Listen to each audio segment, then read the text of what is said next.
Inch opinions. Three idiots with amateur analysis. At least he didn't talk to me like the Technica in Berlin talked to me, like I'm an idiot. It's like our IT department at work. I'll walk around with a broken laptop rather than go down there and ask them for help. I don't feel like... Yeah, I don't understand that mentality. It's like a pilot being upset at me that I can't land the plane myself. It's like, well, this is why you exist.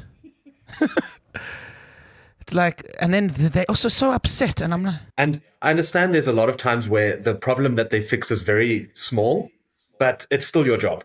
Like, I've tried turning it off and on again, and now I'm coming to you for help. So don't treat me like a moron.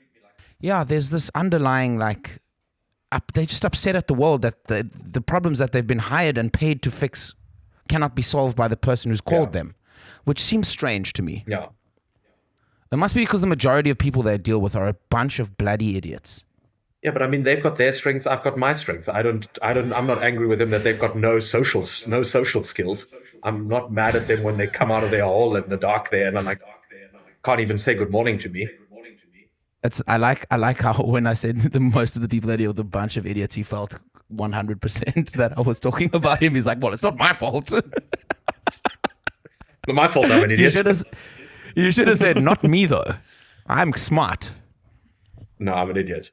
I will tell you how big of an idiot. Oh yeah, I wanted to tell you guys the story. This is peak fucking stupidity right here. So last week, Thursday, we had our after work drinks, and I got on the sauce a little bit there.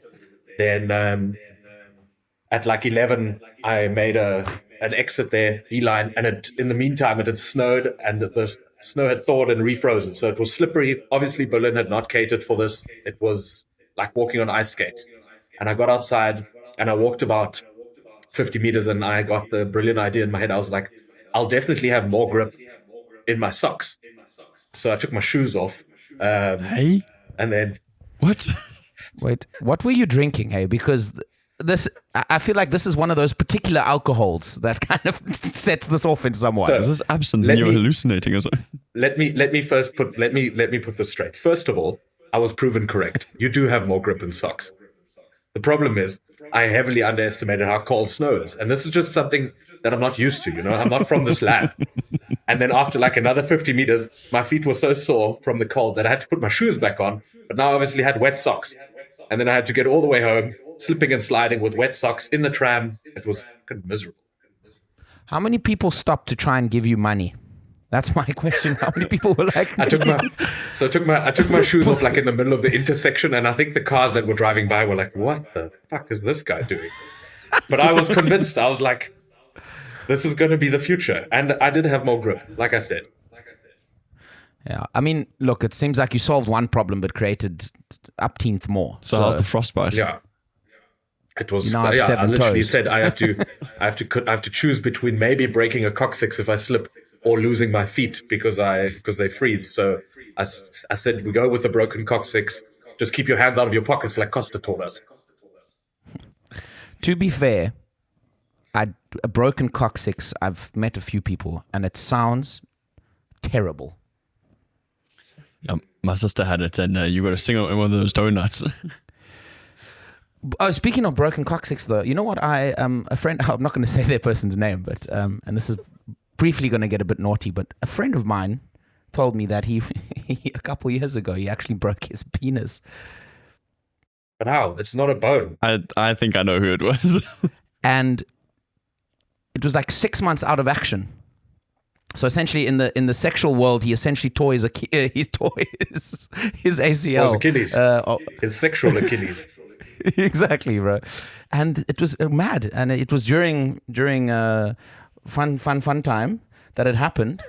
And it was only a fleeting relationship. It was only yeah, you know this person as well. It was only a fleeting relationship, and then he ended up meeting his now long-term girlfriend. And he was only sort of halfway into his recovery time, but he couldn't find the heart to tell her that, he needs to... She just thought he wanted to take it slow or what? Yeah. And and apparently she was also saying that she told her friends on night one that I'm going to sleep with this man. Little did she know. No, you're not. That he was in the workshop, as they say. in the recovery. That could be one of our top comeback stories.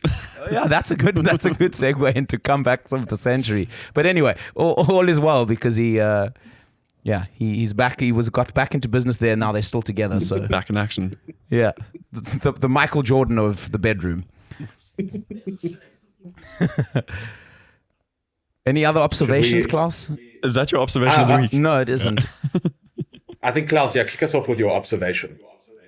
My observation of the week. So we're going to get into a little bit later as well. There's a whole bunch of us that went to go watch the Stormers game here in Cape Town, which is where Dominic and I currently are. And I just got to thinking about the way that people would just stop moving when there's masses flowing in a particular direction, or there's like a lot of movement in an area, and people would just stop, take a photo, have a chat, look at their map, instead of just going to the side. I don't understand when people thought this was a good idea. You're endangering the system here. So I can relate a lot to this, Klaus. And I think you and I are very similar in the sense that our main focus sometimes in a crowded area is not to get in people's way. And I think other people don't think like us. I think they're just like, I'm here to enjoy myself. I think you and I don't necessarily always consider the enjoyment part. We're like, where am I least in someone's way? Which, how am I least inconvenienced to other people? I think there's a middle ground in there somewhere. This is literally something I've had to work on over the last year, is trying not to expect the things from people that this whole, I would never do that to you. I would never stand in your way. Can you please be aware? Why are you making my life miserable?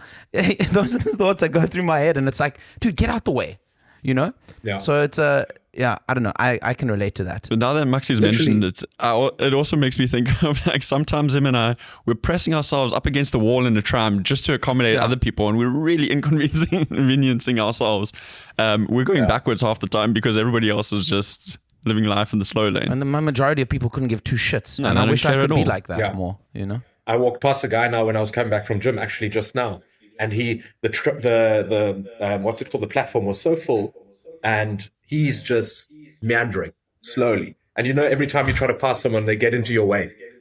When I walked past him, I skiffed him like this.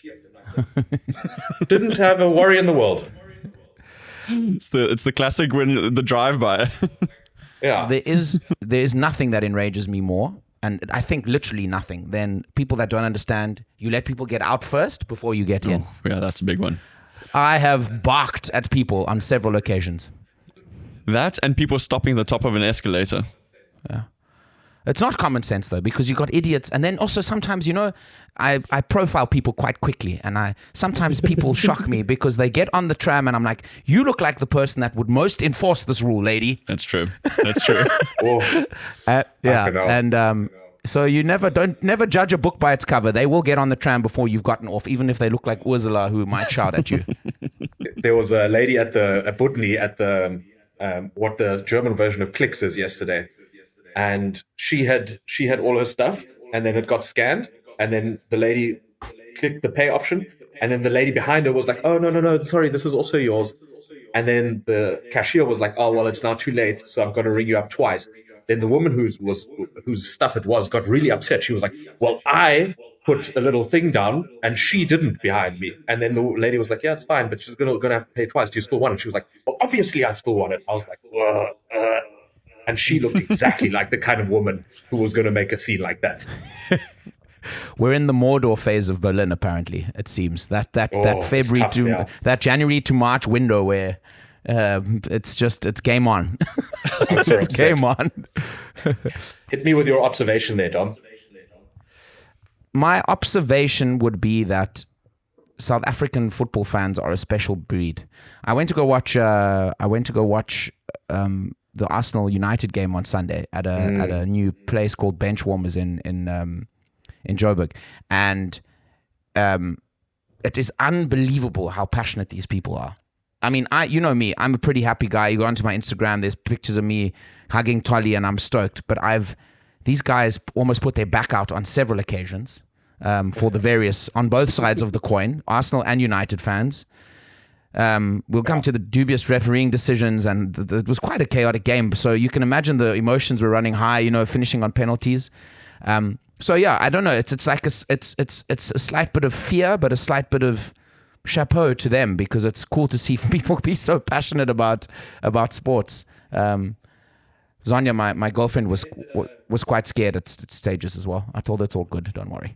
Relax. It'll be fine. It can go one or two ways. It can go either well, like everyone's just really passionate about their team, or people start a fight because they're so passionate. So it can go, that coin can fall either way in South Africa. Yeah, definitely. I would like to say though, Sunday was pretty like it was a good dynamic. At no point did I feel like guys were going to really get at each other's throats. And both of your teams are shit. It also helps when it helps when one side is very quiet at the end of the game. So yeah, no, that's true. So my observation, and this is I've tried to figure out how to phrase this correctly, because I'm very much for body positivity in a sense that, German saunas, you go in naked, people look differently, everyone must be happy with the way they look, and we all go in there just to schwitz it out. But there's a point where your body positivity gets in the way of me enjoying my sauna. And I got into the sauna last week, and there was a guy, sauna's full. This oak is fucking lying, spread eagle, arms up, legs out. And he's got his sausage and beans folded over him like some sort of fucking origami swan. And I'm like, excuse me, can I sit here? And he fucking doesn't move, nothing. So eventually I fucking squeeze somewhere else, and I sit there in the corner. And when this guy leaves, squeeze, I thought when you said squeeze, I thought we were talking about Andre Strauss Samoa there. Just gave a little bit of a toot toot. Okay, sorry, carry on. I didn't give him a squeeze, but that might have actually helped more. So I squeezed somewhere else. And then when this guy left, everyone sort of started laughing and giggling. I was like, what a dick. And then I got outside, and there's like a Ruheraum, somewhere where you can rest afterwards. And he's doing the same thing outside there, just fucking trying to get his limbs as far as possible. And, I'm fine with you being proud of who you are, but don't get in my way. This is true. I also think I don't want to bash Berlin from January to March, but I also think people get into like self-preservation mode at this time of year in Berlin. And maybe this is this guy's way of getting through, the deep dark depths of winter. Is just but we live on top of each other, so we just all have to be considerate. It's about being considerate. Yeah.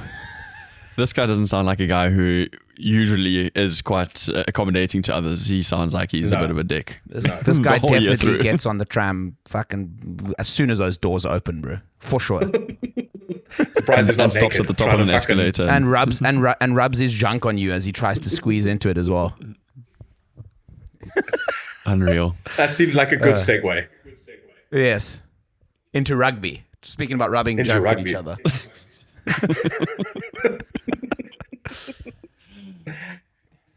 Body positivity in rugby. Let's kick it off. So this week we didn't have the URC. We had the Investec Champions Cup and the Challenger Cup. We had some good games, a lot of games. I'm not going to go through all the games, but there's some standout rounds there. I mean, we spoke about this, and we speak about it every week, and maybe it's because I'm just also an imbecile, but the results just make no fucking sense. They make no sense. Every week I'm like, I'm getting better at this predictor thing. And even in our prediction group, the amount of times I looked into the results and I was like, oh, what did the other guys pick? And we all picked the team that ended up losing. Is just unbelievable. Yeah. I find it tough to pick the margins as well, because one week you'll have super close games and I'm like, oh, obviously in the Heineken Cup, it's all very tight, very close. We're all trying to get to know this competition. Then the next week, you've got a Stormers team that blows another team out the water 40-0. So, it's tough to choose. Let's start with that game, because Claus was at that game. Yeah. So I went to Cape Town DHL Stadium, and it was incredible atmosphere, super full. The boys came out in blue and white, and Sail Sharks came out in orange, which I didn't know was their away kit. They looked a little bit like a Stormers Cheetahs game there for a minute. I kept also being like, hey, Cheetahs, I was like, am I at the right game? and the first 20 minutes, I'm not going to lie, Sail Sharks were in the Stormers 22, not even just in their half, and they're 22 for about 20 minutes. And I was like, yes, this is going to be a little bit touch and go. I think 21st minute, 22nd minute, something like that. First try foul, then the next try foul shortly thereafter. and then it was just a runaway game from the Stormers. They really just opened up and tore the Sale Sharks a new one. When the Stormers scored first in the second half, you sort of knew that it was getting away from Sale a little bit, because before that, had Sale scored first and made it a 7-point game, I think it would have been a real close one. But after that, you just saw like the air leave the tires, as one says, probably. Anytime you see a shutout in rugby, it takes you aback a bit, because I think there's no more damning conviction of a team's performance than them not getting a single point on the board. What do you guys think it was down to? I think, Claus, you mentioned to me off camera, so to speak, that it might have been the heat as well. It was very hot on Saturday. Yeah, it was very hot, but I mean, you got teams like, we'll get into that other game, but Toulouse coming down to KwaZulu-Natal, and there it's really hot and humid, and they managed to sort of keep up with the pace. So I don't know if, these guys are all pretty well conditioned. I don't think that would have been the reason, because I think that would have only affected the last sort of quarter of the game. I think that the Stormers just showed players that have come back from injury. Evan Roos, I know, made his first start. Fourí's been playing a few games now, which has really made a remarkable difference. And Evan Roos came off the bench, dude. Yeah, but I mean, the Stormers played a lot better because there's substitutes coming. Yeah.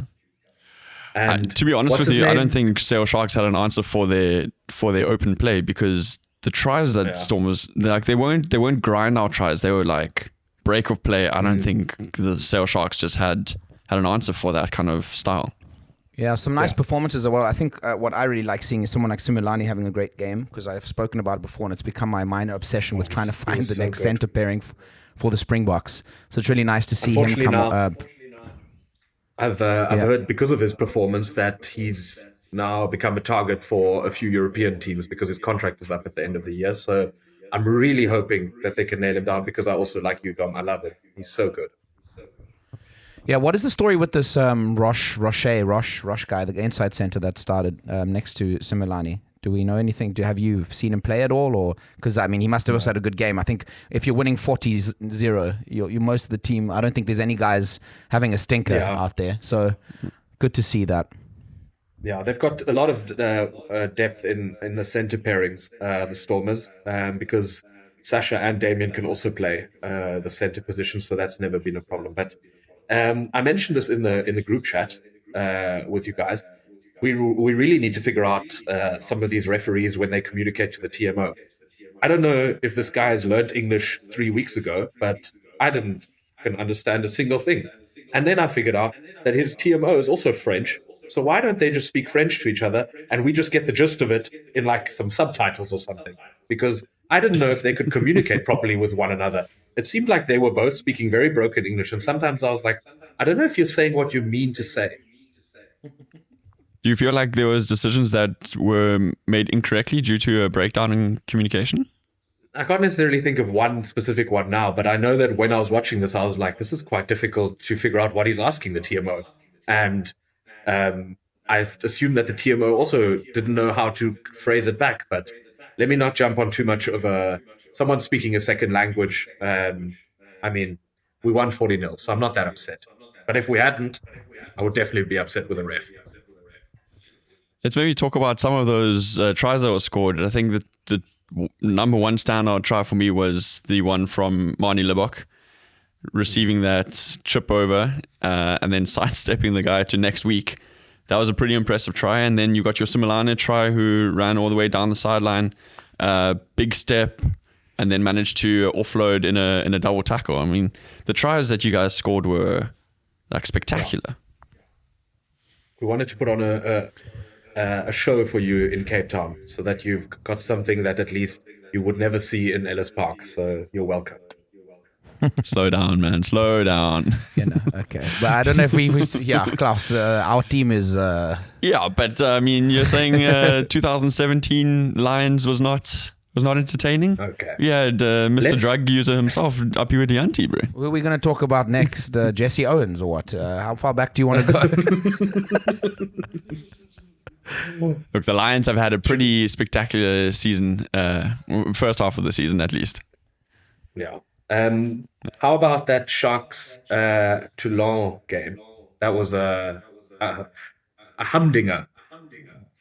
Oh, dude, honestly, that game, I think people spoke about it so much in terms of it being like the blockbuster game of the tournament. It was going to be essentially South Africa versus France, and it turned out to be quite a dull game. I thought very cagey, lots of stop play. Yeah, but is it many necessarily tries dull scored? because it's an arm wrestle? I mean, there's just the Sharks eventually learned that they're not on the same level, and they just had to hold on, and Toulon did well to break them down.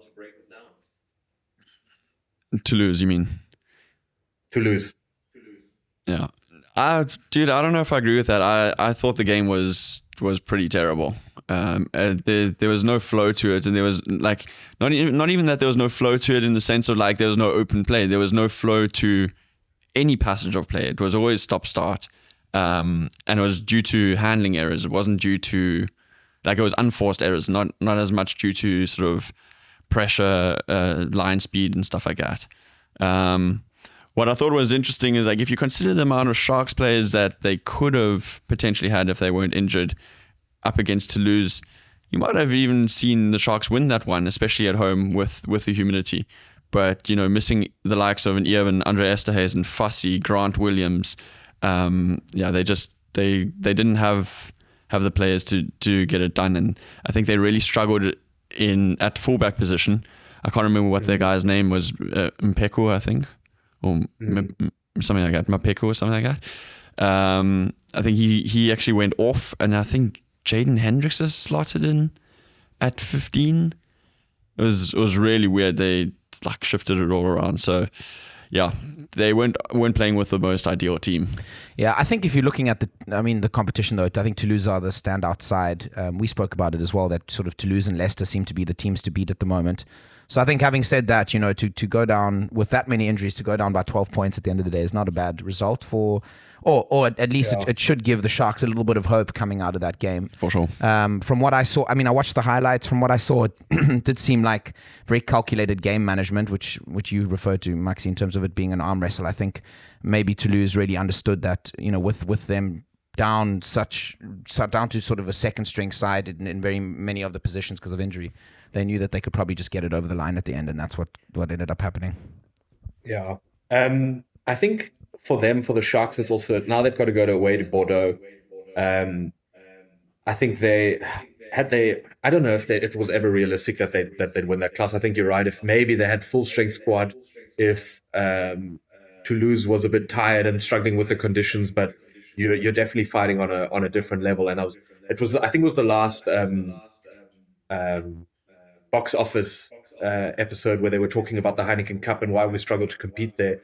And South African teams really need to get into a habit of rotating their teams and using full squads, finding games in the URC where we don't have to play a full strength squad, so that, let's say, younger players can even go to a Wales or an Italian team and beat them, because you're not going to have Sia and Etzebeth and Andre Esterhuizen fit for every game if they have to play every game.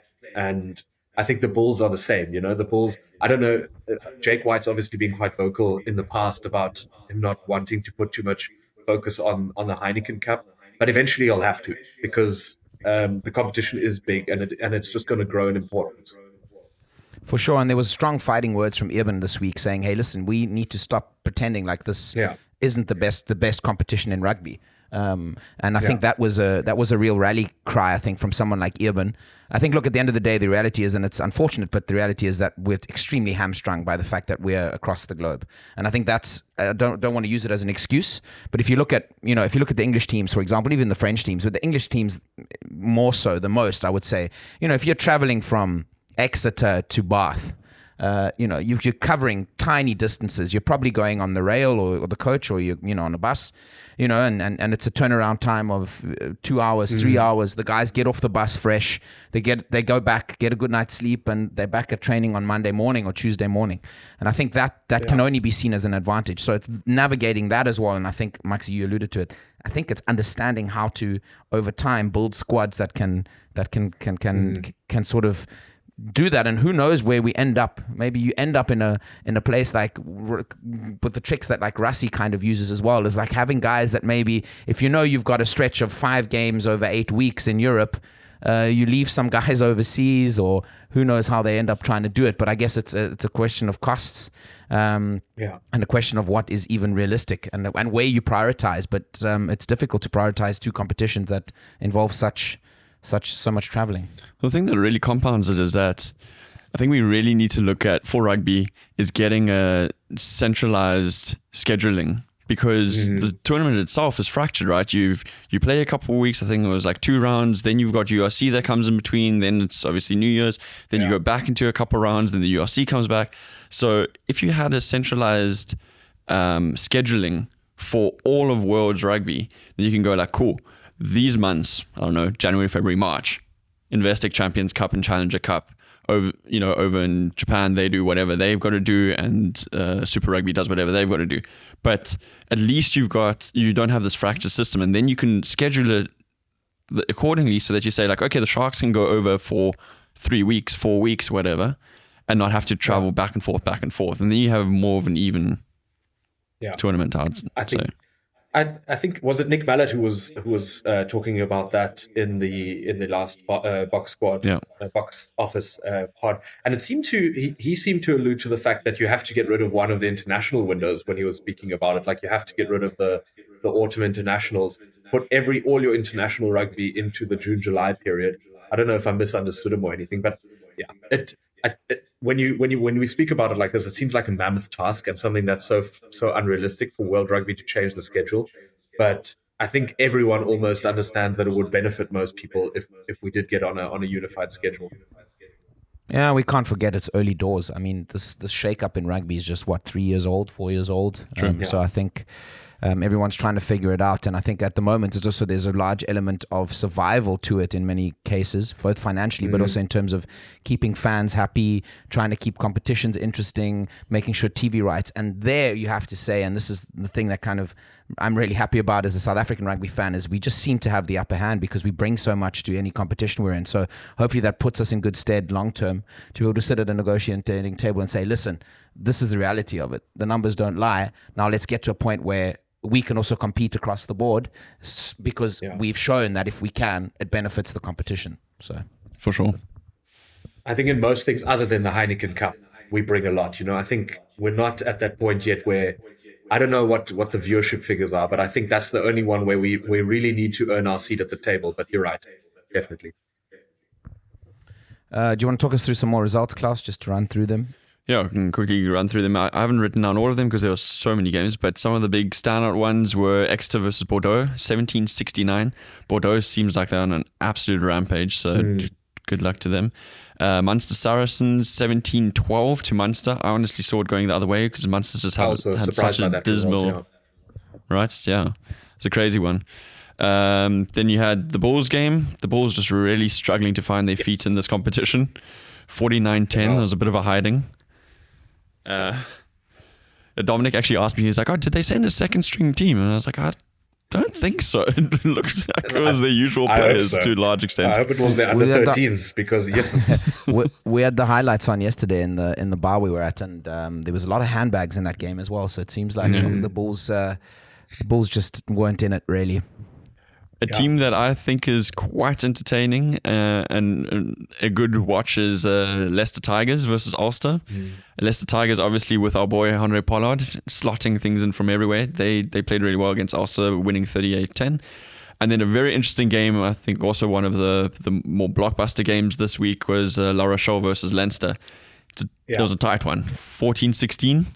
Leinster managing to get the win, but La Rochelle impressive by Leinster to get that through, because that I think was the real blockbuster of the weekend, not the Sharks to lose game. That was a humdinger. Little props to Glasgow also for beating Racing on the Friday night. That was that surprised me as well. Like underdogs and sort of creeping in. They're such a good team.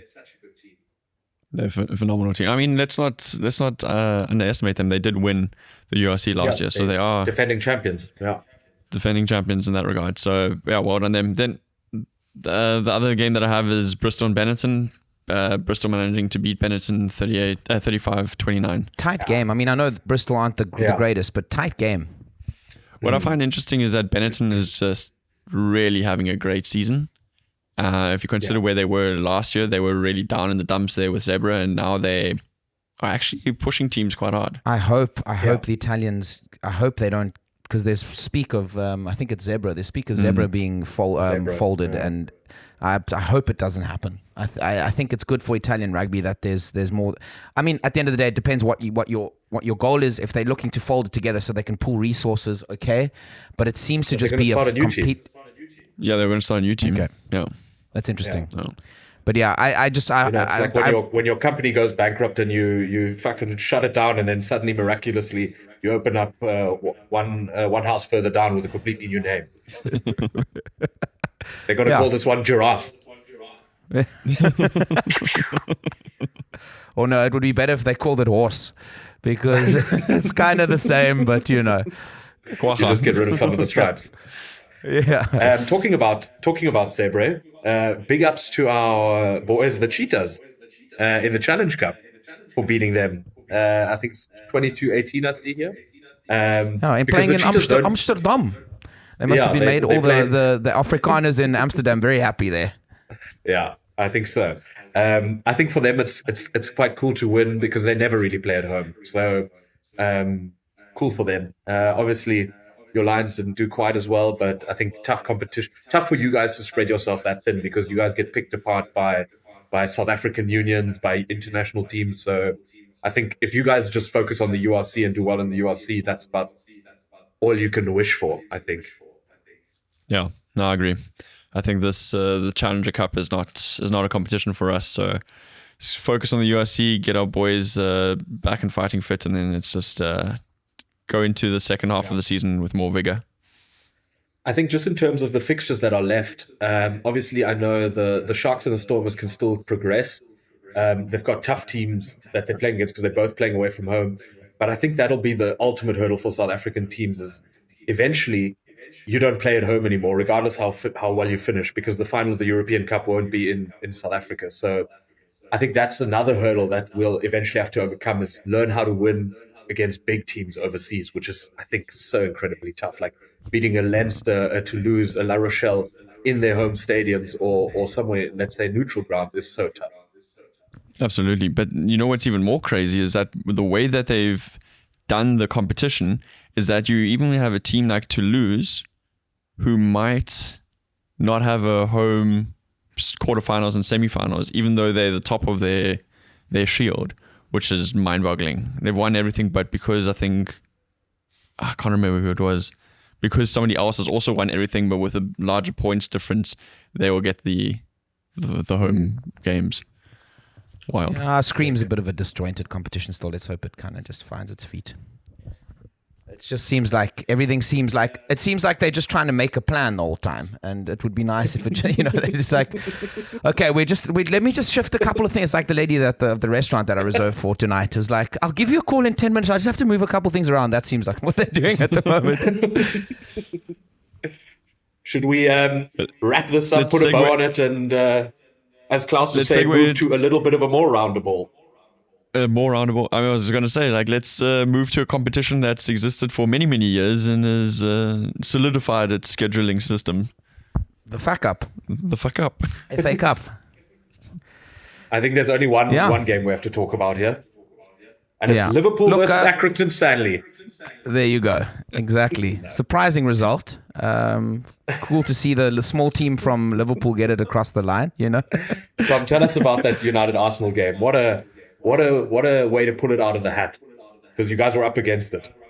Yeah, look, at the end of the day, very, very cool to see a very, very, very fiery cup tie. I think there's a lot of criticism about the modern game in football, that it's moved away from sort of this passionate football you would sort of have in the 90s where teams would really go at each other and players have become quite robotic. But this was far from that. Where do I start? Look, first of all, I think United went there with a plan. The plan was to keep Arsenal out. I think we realized that going to the Emirates and trying to take them head on was probably not going to be that. So really good defensive performance, a great midfield performance by Ugarte and Mainu as well.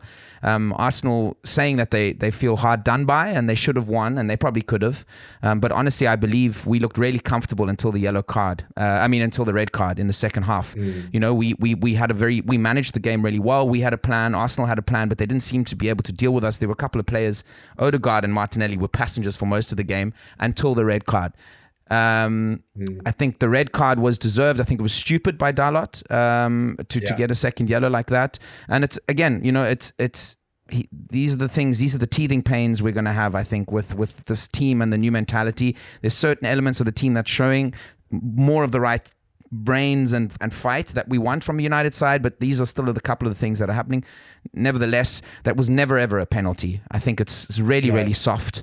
Arteta came out after the game and said that he felt the referee was extremely biased in favor of United. Yeah, of course he's going to say that. Arteta's a weasel, bro. He's a weasel.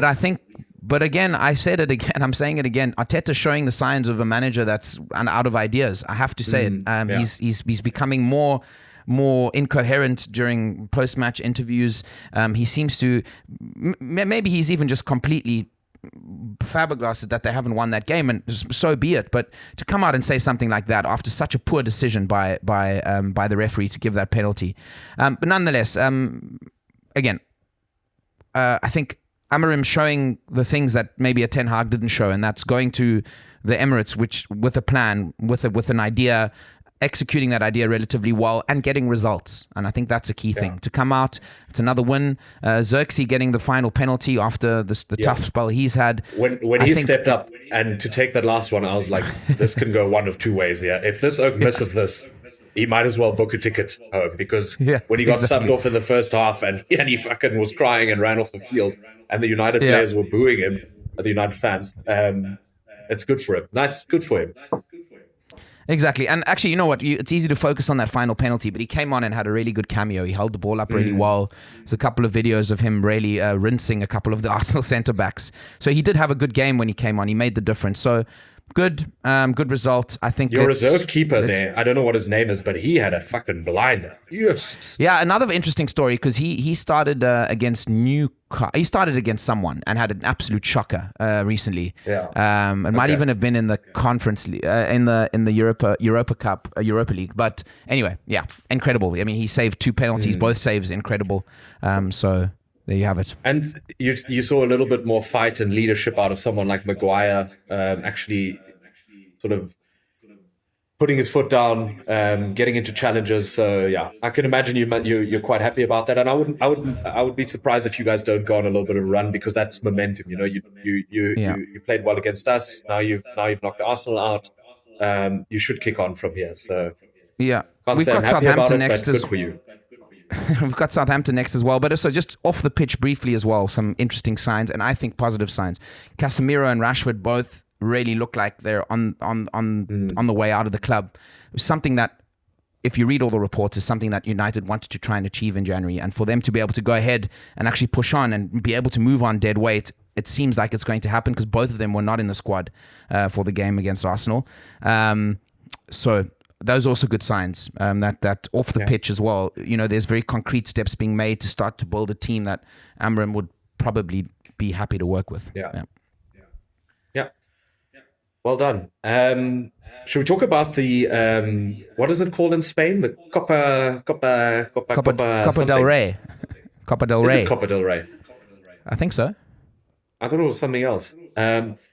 Regardless, it's not played in Spain, which if I was a fan of Spanish football, if I lived in Madrid, Barcelona, or anywhere else, I would be fucking livid that they hold this final in Jeddah. I would be burning something to the ground. That is such an unbelievable money-making scheme. It is ridiculous. And if that ever happens in English football, I hope the English fans walk out, because I know there's been like murmurs by a lot of American owners saying we should have one game in the US and stuff like that. No, we should not. No, I agree. I think you can make your money on preseason tours and go to bizarre places on preseason tours, etc. But I think it also is straight up reflection of La Liga and also the big sides that run it. You know, Barcelona is an utter mess. They just keep selling off parts of the club to try and register players, and it seems to be a non-stop sort of cycle that they're in. And every second day you're reading, shit, they have to sell the VIP boxes now for the next 30 years in order to register a player. Each bathroom is fucking sponsored by a different company. You've got the McDonald's the toilet paper. store. Branded toilet paper. We've been there before, you know. That's a good idea for them too. But it's unbelievable, and I think that's a sign of it. Also, similarities between that and the cricket world, in that the whole league is kind of completely bound by Madrid, Real Madrid, Barcelona, and then to a certain degree Atletico. And those three teams say, hey, they're putting money on the table for us, the Saudis, we're going to take it, let's go. And the rest of the league suffers for sure. And the fans suffer at the end of the day. But I think that before we get to the result there, the Bundesliga does it best in the sense that I think with the fans owning majorities in the clubs, you sort of make that sacrifice. You say, okay, we're not going to be as competitive worldwide because we're just not going to bring the same money in. But at least football remains like in our hands, and you've got a little bit control about it. Barcelona and Hansi Flick swept them off the field, 5-2. Yes, they surprising result actually a little bit, because it seemed to be slowly shifting towards Real Madrid again in Spanish football, because Hansi Flick and Barcelona started the season on fire, and then they just started to have a couple of issues, which I think is normal for a first season with a new coach.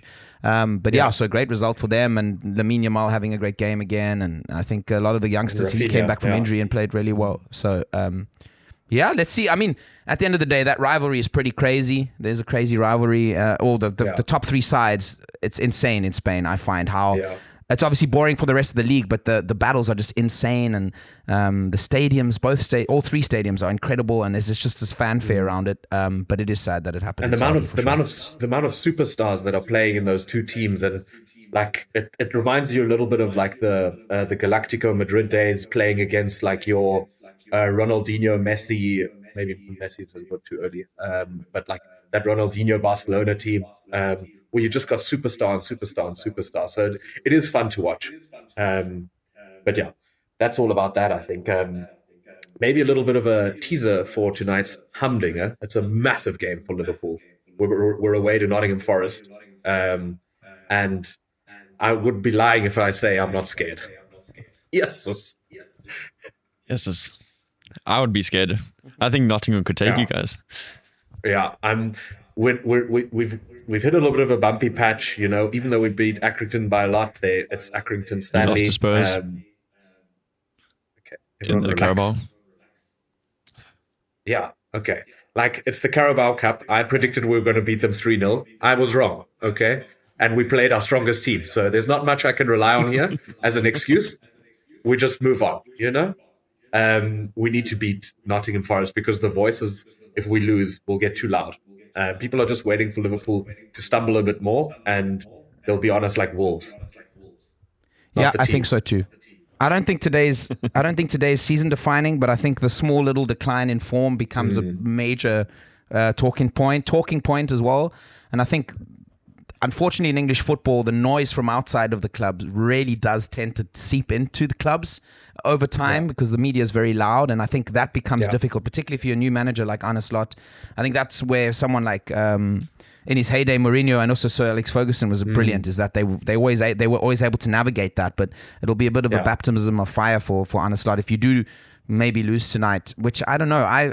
Let's see. I think it's two great teams playing against each other. The two managers you mentioned did very well at always taking all the media pressure onto themselves, and they just sort of, Mourinho would say the most ludicrous shit just to have the media on him. Ferguson just had such a control over the media that that pressure never seeped onto the team. Whereas everything that people are talking about is the contract situation of Van Dijk, Trent Alexander-Arnold, and Salah. With Mo Salah, it sort of is his own doing, Trent a little bit as well. But that's somewhere where I think the club and the team and the manager need to come together, and you need to get all of those stories out, whether that be through signing new contracts, or you just shut shop and you're just like, listen, the team's the only thing that's important, and the manager takes all the pressure off the players. But Yeah. I mean, Yeah. if we win Or keep tonight, I winning. might run around like that dude in the sauna outside and just spread eagle make sure you keep this your whole situation. keep your socks on, you know. Good for grip. Yeah. Right. All right. What do we want to move to next? We spoke. We don't want to dive into it too much, but the SA20 is off to a flyer. The T20 competition in South Africa. Don't want to go into too many results, but I have seen quite a bit of it. It's been incredible. Unfortunately, a bit of rain in Johannesburg that ruined one of the games recently. However, a lot of very good positive feedback coming out from some of the big international names at the tournament, saying that it's outside of the IPL, one of the most impressive T20 tournaments in terms of the fans, the level of play, the pitches in South Africa getting a massive shout out, a lot of runs being scored, but also a lot of very competitive games. So that's really cool to see. And we're going to a game on Saturday, so I'm very interested to see how that experience is for us. Yeah. Cape Town versus Joburg Supergiants. Nice. Cape Town, Newlands. Yeah. Nice. Maybe you guys can do a big one for Bench Opinions and try and interview some of the players on the boundary there. Just shout questions at them. We call on whoever to give us away. Maybe learn the players' names before you go. Yeah, cool competition. And I'd love to go something like that live again because there's so much fun. I was quite excited to make a one-handed catch because there's 2 million rand up for grabs if you make a one-handed catch. But then I was watching the first game of the tournament and 2 guys already caught the ball. So if I catch it, I'll be sharing it with 2 other guys. So maybe you get like a lifetime catching it. Maybe you get a lifetime supply of KFC as well. I know there was at one point in one of the old competitions. If you caught the ball, you got invited into this like KFC fucking bucket thing that you could watch the game and eat as much KFC as you wanted. It was in the cold competition, so I would have wanted to catch the ball there because South African KFC is banging. I'd be lying if I wasn't picturing myself just like John T. Rhodes. And then briefly worry about possible small children or a mother with a child as I catch the ball. But, when you stretched out like that, I thought you were going to go and say, I can imagine myself just like Maxi's friend in the sauna lying in a bucket of KFC. Hey, man, if that's what 500,000 Rand gets me because I've shared the money with 3 other people, then so be it, The more realistic way you're going to catch the ball is you're going to be looking at your phone, is going to hit you in the diff, and it's going to fall into your hands. So, but it has to be a clean catch, though, so... Oh, shit. Okay. Or I'll just shout, chips, chips, chips, chips, chips, chips, and then drop it. Knock over a 5-year-old. Yeah. Quick mention of the TGL, I think, which got started 100%. Last week. Yeah, so New York played against Bay, and New York got taken to town. So the way the format works is there's 15 holes that are played, and you can score points every hole, and then there's something called a hammer that alternates possession. So every time you use the hammer, you essentially say like, we want to get double points on this hole, and then the possession goes to the other team, so you can't use it consecutively. And New York scored 2 points, and Bay scored 9 points. I think the standout players, so the 2 teams are New York is Matt Fitzpatrick, Ricky Fowler, Zander Schauffele, and Cameron Young. And then Bay is Ludwig Arberg, Wyndham Clark, Minwoo Lee, and Shane Lowry. Shane Lowry played incredibly well. Arberg also had a great game. Minwoo Lee was solid. Clark was terrible. He didn't really perform too well for Bay, but Arberg and Shane Lowry really stand up players. I thought it was 3 against 3. Isn't there one sub in each team? I didn't know Minwoo Lee played. So he's in the team, but I think he didn't play. Yeah. It's the same with I don't think, was it from the New York, was it Cameron who didn't play? I think. I don't think Cameron played. No, it was Schauffele, Fowler, and Fitzpatrick. Yeah. Quick, what are we thinking? Our early first judgments on the format and how it's working, because there's been some interesting news. But I want to ask you guys what are your thoughts early on? So I thought that I think the game itself is cool. I thought that it was the thing that wasn't well thought out is that it's essentially just boxes. So it's just like VIP seating all the way around the stadium. There's no like proper stands for masses of fans to be a part of it. And I thought, especially because it is so interactive, you can get the fans like really close and into it. And I thought it was supposed to have that whole was it that water, what's that golf course where everybody goes absolutely nuts? Waste management. 16th hole. Waste management. I thought it was supposed to have like the waste management 16th hole par 3, that kind of a feel. And because you only have like your rich guys sitting there in lounges, it didn't have that atmosphere at all, which I thought was a bit of a waste. Yeah. Maxi, what is your early assessment? I think it'll be a little bit of a gimmicky sideshow, if I'm honest. I think it's nice for golf to try something like this. I think it's fun for the players to also, in a sense, be competitive but let their hair down. But listen, I think it'll be interesting, but it's just not the same for me when you like watch a guy hit a drive or an amazing shot and it goes into a screen and then the computer takes over. It's not the same as when you see that kind of shot in real life. But I think they needed to make a step like this just to try something new. Yeah, I mean, I think I'm a big fan of innovation and that in golf that sort of leads to accessibility, and I think this is a step in that sense, a step in the right direction. My sort of one-liner assessment of it is I wish I liked it more. I was hoping I was going to like it more. Everything that I've seen of it is kind of, I just, as you said, also the way the ball kind of lands on the green when it, on the screen when it lands on the green and everything. Of course, it's all computerized but it just, there is just an element to it that I feel is missing. I agree with what you said as well. I think for the players themselves as well, would be so much cooler if there's just, 3,000 people. It doesn't have to be a lot of people, but 3,000 people in the audience that they can feed off. So let's see where it goes. I think also, again, hard to assess. I think you got to look if it does get extended, and the viewership numbers apparently were brilliant. I think they had an average live viewership about 1.5 million, which is really good. And I think it peaked at about 3.5 million. So that's really amazing. And that's why my next question was, and this is the talk is now that they're actually looking at what other sports could work in a similar format. Okay. So my question to you guys is, what other sports do we see this working in? And I think it's quite limited.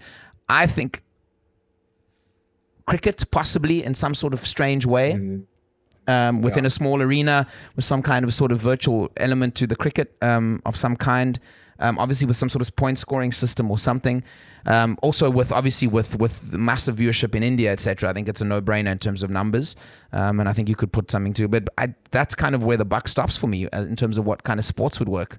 Well, the only other thing I can think of is like Formula One e-racing, like simulator racing.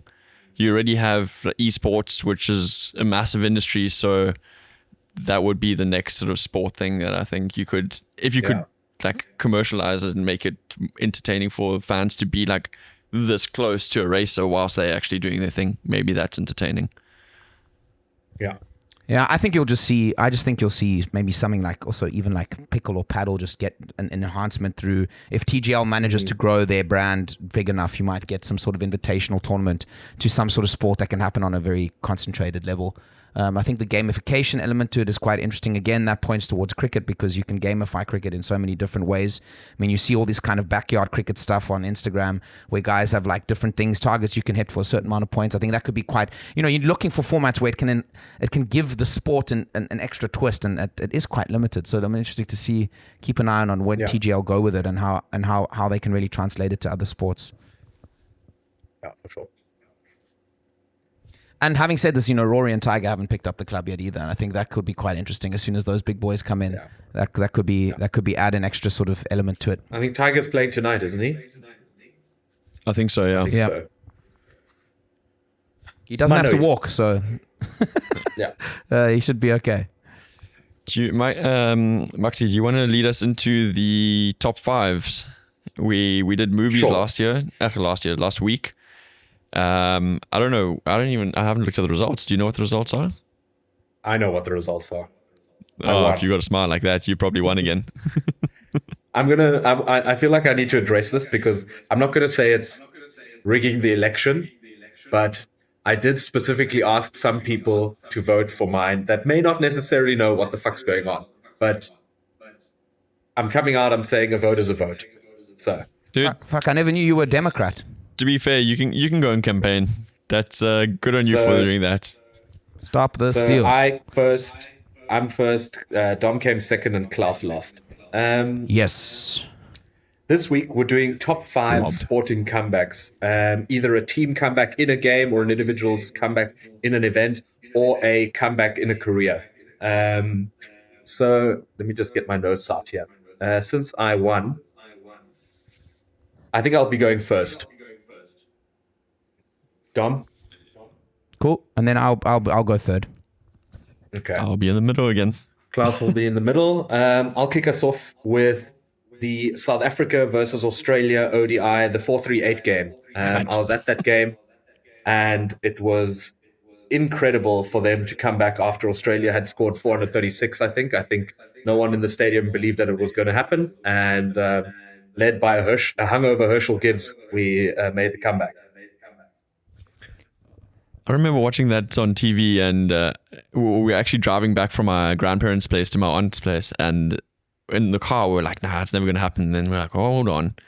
They're gaining momentum. Then we got to my aunt's place and we turned on the TV. And I remember the last ball, I think it was Intini, right? You got the last ball, the second last ball. The second one, he got Mark Boucher on strike. He ran the single, run. yeah. I remember hiding behind the couch because I couldn't watch it, and I burst out in tears. I was crying afterwards, like full on sobbing. It was crazy. I remember that day so well as well, and I think that's testament to how insane it was. Yeah. Comeback stories. Okay, I'm going to go with the Springboks. 2017, we had reached our absolute low point in rugby, and we managed to come back and win back-to-back titles at the World Cup. So I think that's my comeback for them. All right. Not bad. I've got 2 in a row now, right? Yes. First one is Tyson Fury, coming back from being, I don't know how many 6,000 pounds and drinking 47 beers a day to coming back to the top of the heavyweight ladder. So that's my first pick. And then my second pick is just an absolute no-brainer. As a United fan, is Barcelona in '99 Champions League final. Where we I love it because I hate Bayern Munich. They were celebrating. Everyone was happy. Everyone was chuffed. The Bayern were 1-0 ahead, and then we scored a goal in the 89th and then the 92nd minute to win the Champions League. So there you have it. It's number 2 for me. Number 2 for me is Niki Lauda. Had a massive accident in Nürburgring, and essentially whoever has seen photos of him and burnt half his face off and other parts of his body, and I think 6 weeks later he was back in the car, managed to still win some titles that year. So that's my comeback for that.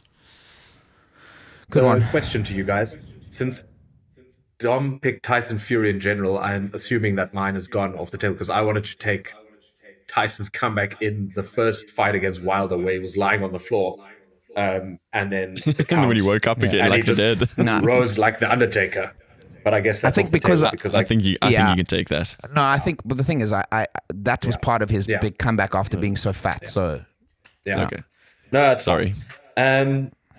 My next one is going to be corner taken quickly. Trent Alexander-Arnold. The Liverpool versus Barcelona game. We were 3-0 down after the first leg. After Messi took us apart in Barcelona. And Jurgen Klopp said to his Liverpool team, listen, you've got nothing to lose. If there's any team that can do it, it's you guys. I still watch the highlights of that game regularly.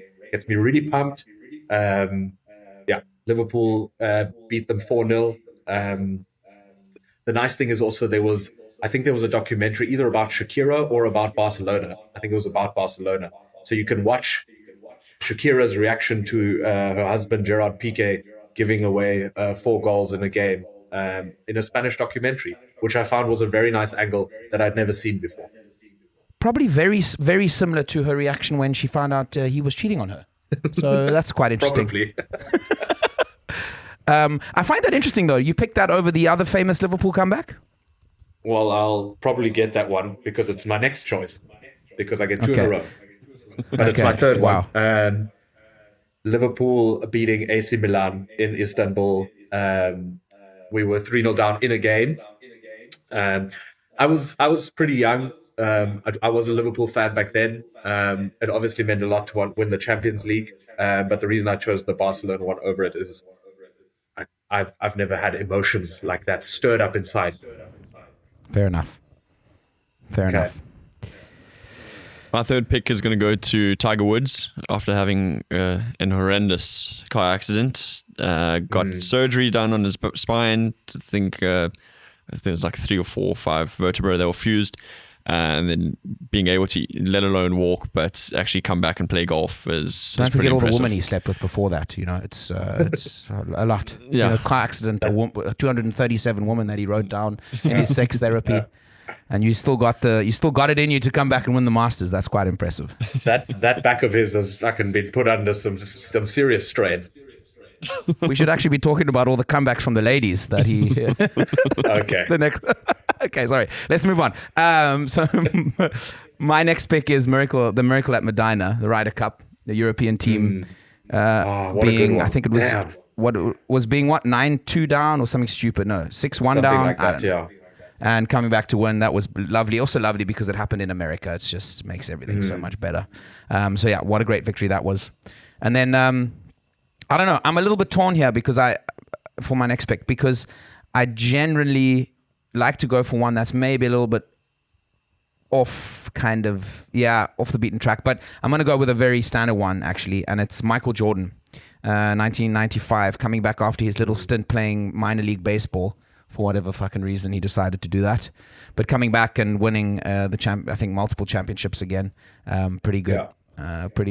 I mean, it's weird because I don't really sympathize with him because he decided to go off and play minor league baseball. It's not like he slept with 230 women and crashed his car.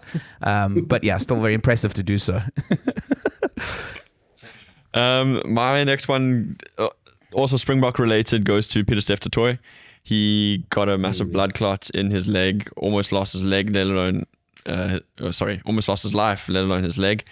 And what he's managed to do on top of his ACL injury where he's got, his Achilles injury where he's got part of his father's hamstring in his Achilles, and he's still playing the rugby at the level and at the ferocity that he is playing it at. I think that's a great story.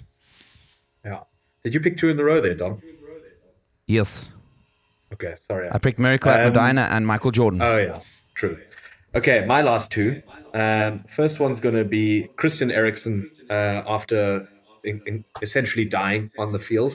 I think it was, what Euro was it? Was it the 2021?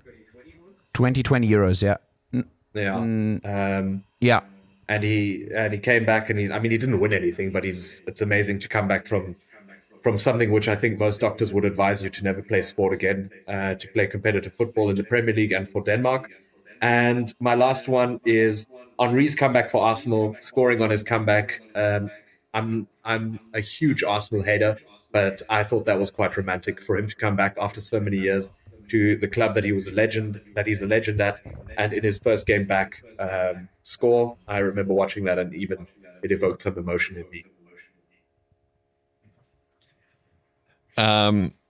I'm also going to pick one from football, and it's David Beckham in 1997, I think it was, where he got a red card playing for England, and he was, I think, on the number 1 hit list for most English supporters. And then 2001 coming back, scoring that pretty iconic Bennett like Beckham free kick to make that Greece goal against Greece. So I think that's a pretty impressive turnaround. And then he was celebrity numero uno. Yeah. Klaus, don't take this personally, but there's only 2 ways that you would know about this. Either you researched this, the documentary, and ChatGPT, and the second one was the documentary. Yeah. Okay. Cool. Fair play. I watch TV. And that's my final pick now, right? Correct. Yeah. I'm a bit torn again, but I think I'm going to go with Paul Lawrie at the 1999 British Open, where he was 10 shots behind, chasing Jean van der Velde, who, let's be honest, completely shit the bed. Nevertheless, Paul Lawrie, as someone who was not even in the frame to win a major, it's only one he ended up winning. Ended up winning the British Open. So I think Jean van der Velde made like an 8 on the last hole or something. I think he was 3 shots ahead going down the 18th and made an 8. There's a very funny video on that. He just actually was a lot like looking Maxi Chip back in the day. Fuck off. I am going to become a single handicap this year, and I've been chipping in our hallway the whole time, and I'm just thinning them into the bathroom door. But I'll get better. Good. Nice. But yeah, so that's a good. Just a shout for some of another one that I had was Osterrand, but I feel like it's maybe a bit too strange because Os got that phone call from take. Who? Femke Ball. Femke Ball. Yeah, for someone to come back from a voice like that and win anything is unbelievable. From all the bullying she must have received in high school. Maxi, I thought you might have brought Dion Ferree onto your list somehow, like. No, but yeah, I have no confidence in my list. I panicked. There's a lot of the ones that you guys said that I didn't even have on my list, so I'm going to have to do some heavy pandering to people at work if I want to win this one. But I think for the integrity of the list, I'll start.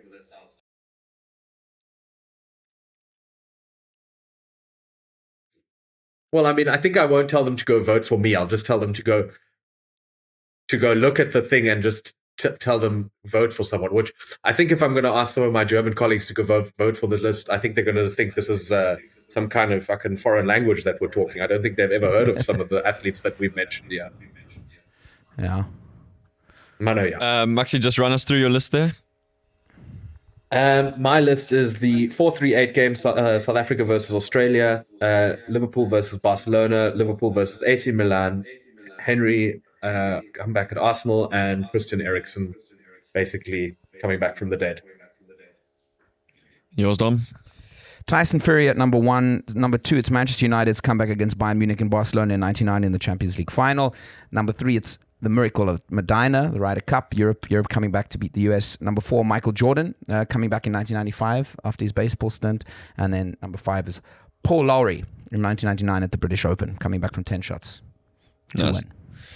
I've got the Springboks from their slump in 2017 to 2-time world champions. Nicky Lauda's fiery blaze. Tiger Woods breaking his back and then managed to come back from that. Peter Steph Toy with his blood clot and then also winning World Cups. And David Beckham's free kick in 2001. Sweet. Quick run through plays of the week before we pack it in. Yes, I almost forgot about plays of the week. Yeah. Mine goes to Trent Alexander-Arnold. A lot of noise around him. And he scored an absolute thumper against Accrington. And he almost scored against Tottenham, which I think will really do well for his confidence and just take a little bit of the pressure off his back. My player of the week goes to Toulouse. There was a player, I don't even know if he played for Toulouse, but it was a French player who died in South Africa. And they went out of their way to, I think they drove like 3-4 hours out to go and visit his sort of death site, just to sort of Pay their respects. I think with a traveling team, you don't have much time. So to take that time to pay your respects it's a big move. Big, yeah. Mine is in an event that we actually haven't touched on, which might become more interesting next week, is the Australian Open, the tennis. Early rounds, and there is a 16-year-old superstar, or slowly becoming a superstar, called Andreeva. She's 16. She was playing, I think, in her first or second round match. I don't know, against someone called Barry. Don't know where she's from. But Andreeva won the first set 6-1. Then Barry won the second set 6-1. Barry Hilton. Yeah, Barry, Makazi. Yeah, and so they each won a set 6-1, and then Andreeva was actually 5-1 down in the third set and ended up coming back to win it in a tiebreaker. So that's pretty impressive at 16. If you can watch those highlights of that final set, it is unbelievable, the tennis that was being played. So that's my play of the week. And if you can, try and imagine her playing Barry Hilton, which I think would have also made you smile. Yeah, definitely made me smile. when we speak about female tennis players and we start a sentence with "if you can imagine her," then you could go in any direction there. Okay, I think you just dragged me into the midst of like a fucking scandal now, and I didn't have to be there. That's what I'm about. That's what I'm about. All for the clicks, you know. All right. Cool. Thank you very much. It was nice seeing you guys. Nice seeing you too, man. Have a great time. Buy some more socks. Maybe get those ones with the rubber padding on the bottom. Yeah, those ones you get for free at the trampoline village. Thanks for your condescending comments. I'll see you next week. Good luck in the winter that side. Like, comment, subscribe. Bada bing, bada boom. Ciao. Bench opinions. 3 idiots with amateur analysis.